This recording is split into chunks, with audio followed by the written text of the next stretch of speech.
Good morning प्यारे बच्चों। आज हम आपको क्लास 8 की साइंस का पहला लेसन में जो बच गया था शेष उसको बताएंगे। तो चलो शुरू करते हैं।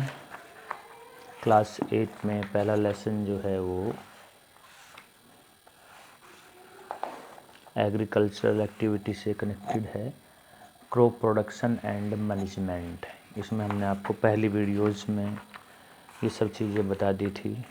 हमने आपको बताया कि खेती में हम लोग क्या क्या कर सकते हैं, कौन कौन सी एक्टिविटी हैं जिनको करते हैं किसान लोग। सबसे बाद में इसमें ये रह गया था स्टोरेज। जब हमारी फसल पक के तैयार हो जाती है तो कुछ हमें अपनी क्रॉप जो है अपने घर में रखनी पड़ती है, खाने पीने के लिए, आगे के बीज के लिए। तो स्टोरेज हम आपको बोल रहे हैं। स्टोरेज ऑफ प्रोड्यूस यानी इम्पोर्टेंट टास्क है, एक महत्वपूर्ण कार्य है स्टोरेज भी।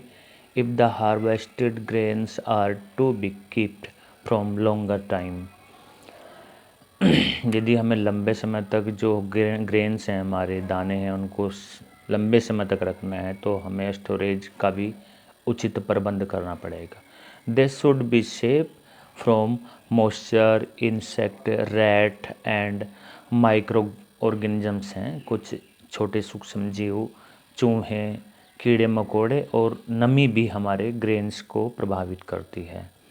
हार्वेस्टेड ग्रेन्स आर मोर मॉइस्चर्ड, जब हमारी फसल कटती है तो हमारे दानों में कुछ नमी रह जाती है।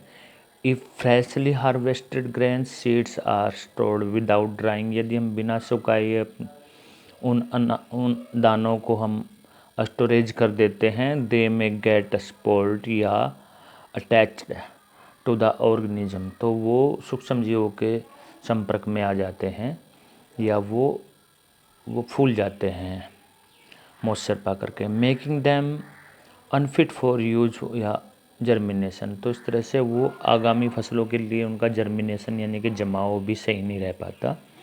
Hence before storing them the grains are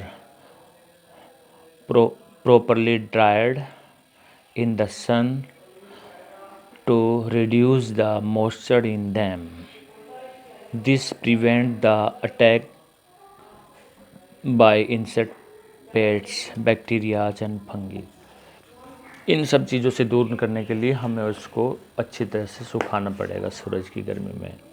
यहाँ पे हम देख सकते हैं ये सैलोज हैं। स्टोरेज करने के लिए ग्रेन्स को कुछ सैलोज बनाए गए हैं और यहाँ पे एक गोदाम का आपको पिक दिखाया जा रहा है।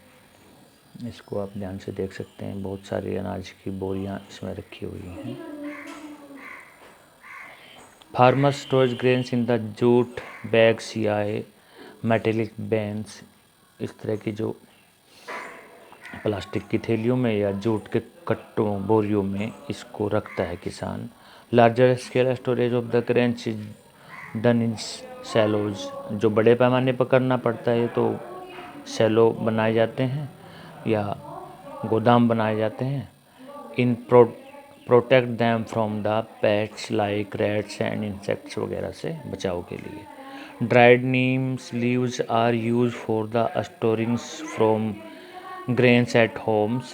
For storing large quantities of grains in bags, godowns, specific chemical treatments are required to protect them from pests and microorganisms। आप लोग अपने घरों में भी देखते हैं, जब हम गेहूँ या चावल वगैरह रखते हैं तो उसको हम पहले सुखाते हैं अच्छी तरह से, फिर उसको कुछ हम पेस्टिसाइड लगाते हैं लाइक सेल्फास वगैरह, और उसको फिर हम सुखा करके नीम की पत्तियों को सुखा करके भी उसमें डाल देते हैं, जिससे माइक्रो ऑर्गेनिजम्स, छोटे सूक्ष्म जीव उसमें काम नहीं करते।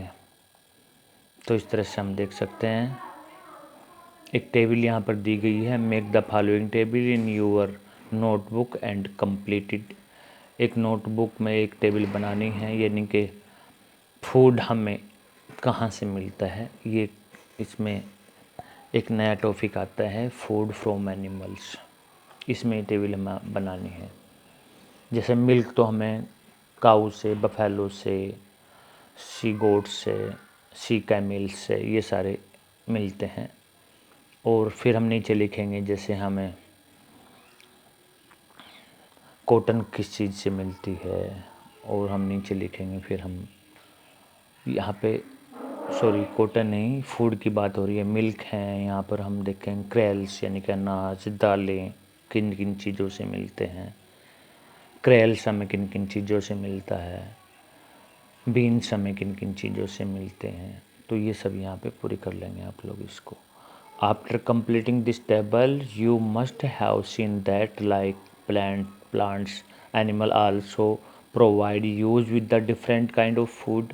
ऐसे पौधों को, ऐसे जानवरों को भी देखेंगे जिससे हमें भोजन मिलता है, क्योंकि भोजन हमें पौधों से और जानवरों से, दोनों से उपलब्ध होता है। Many people living in the coastal areas consume fish as a major part of their diet. In the previous classes, you have learned about the food that we obtained from plants. We have just seen that the process of crop protections involves in the numbers of the step like selections of seed, sowing, etc. Simply, animals raised at home and farms have to be provided with the proper food, shelter, and care. When this is done on a large scale, it is called animal husbandry. जब बड़े पैमाने पर भोजन को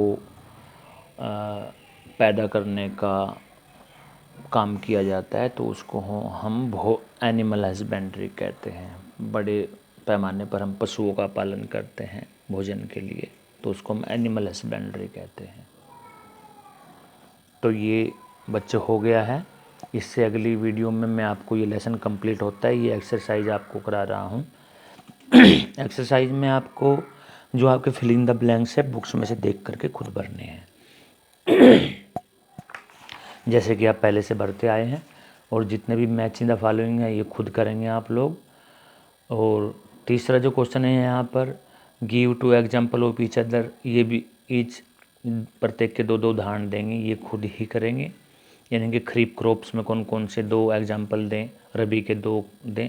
पिछली क्लासों में आपने इनको पढ़ा होगा। फोर्थ क्वेश्चन हमारा यहाँ पर है कि right A paragraphs in your own words on each of the following.